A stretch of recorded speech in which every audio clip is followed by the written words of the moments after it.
Sir আমি ছুটিটা কাটিয়ে চলে আসবো, আপনি কোনো চিন্তা করবেন না। ঠিক আছে স্যার।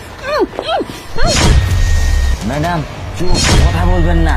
আপনার স্বামী আপনাকে ধোকা দিচ্ছে।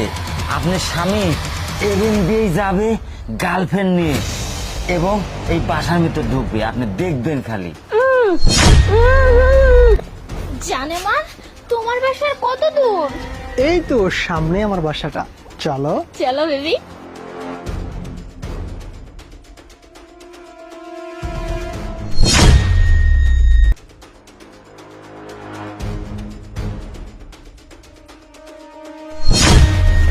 কিরে রেজাউল, এখানে কি করতেছিস?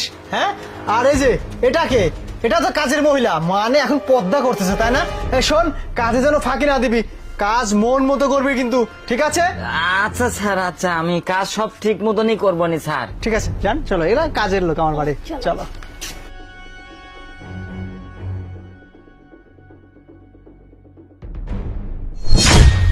হ্যাঁ রেজাউল, তুই তো ঠিকই বলছিস, আমার স্বামী তো সত্যি সত্যি একটা অন্য মেয়েকে নিয়ে বাসার মধ্যে ঢুকছে।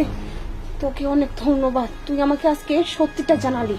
আর বাকি হিসাবটা আমি করে নিচ্ছি। আজকে আমি অফিসে যাব না, তারপর ওদেরকে আমি দেখতেছি কি করা যায়। রেজাউল, এটা আমাকে দে, এটা আমার কাজে লাগবে। আচ্ছা ম্যাডাম। আরে জান শোনো না, এইভাবে না তোমাকে অন্যের পাশে দেখতে আমার একদম ভালো লাগে না। আরে- তুমি তোমার বউকে মেরে ফেলো না। মেরে তো ফেলবই, শুধু ও পুলির জন্য বেঁচে যাচ্ছে বুঝছো। ওকে মারতে হলে দুজনের একটা মাস্টার প্ল্যান সাজাতে হবে, তারপরে ওকে মেরে ফেলবো। বোঝো না, আইনের লোক, ওকে তো আর যেমন তেমন ভাবে মারা যাবে না। একটু বুদ্ধি আর মাথা খাটিয়ে ওকে দুনিয়া থেকে অন্ধকার করে দেবো, বুঝতে পেরেছো? বাসা পুরো ফাঁকা, চিন্তা নেই, শুধু তুমি আর আমি এখন আনন্দে হবে। কি বেবি? তাড়াতাড়ি কিন্তু করবে। ঠিক আছে। এখন আবার কি আসলো? এই কাজের মহিলা, তুই এই জায়গায় কি করতেছিস? হ্যাঁ, তুই রুমে ঢোকার আগে আমার পারমিশন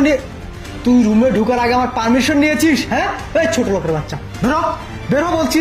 দেখ, আমি আমার গার্লফ্রেন্ডের সাথে সুন্দর একটা মুহূর্ত কাটাচ্ছি, এই সময় ডিস্টার্ব করলে না তোকে একদম এখানে নিয়ে এসে খুঁচে মেরে ফেলবো, যা বলছি। বেবি, এই ছোট লোক না এইভাবে যাবে না, তুমি যাও গিয়ে ওর গলা ধাক্কা দিয়ে বের করে দাও।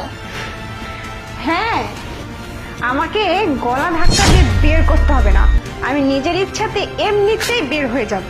কিন্তু যাওয়ার আগে না কিছু পুরনো হিসাব কিতাব আছে না, ওই একটু মিটিয়ে নেই আগে। কি ভূত দেখলে নাকি আমাকে দেখে? তুমি কখন ও আশা করুনি আমি আসবো, তাই না? মানে আনএক্সপেক্টেড মানে ওই জায়গায় তুমি ছিলে?